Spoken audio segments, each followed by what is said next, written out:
Hello everyone and welcome back to another video from Wake&Tech. In this video, I'm going to show you how to log into your account on iCloud.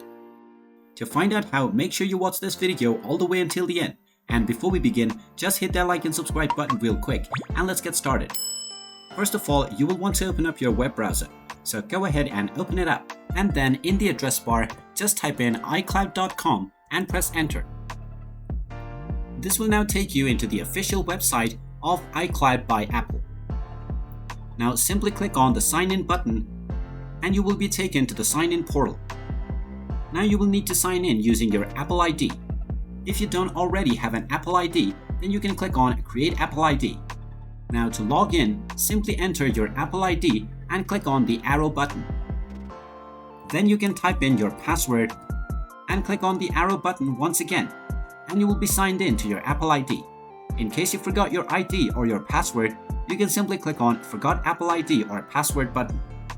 And there you have it. That is how easy it is to sign in to your iCloud account using your Apple ID.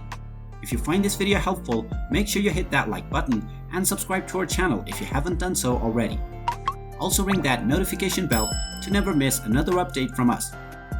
Thank you for watching and I will see you again in the next video.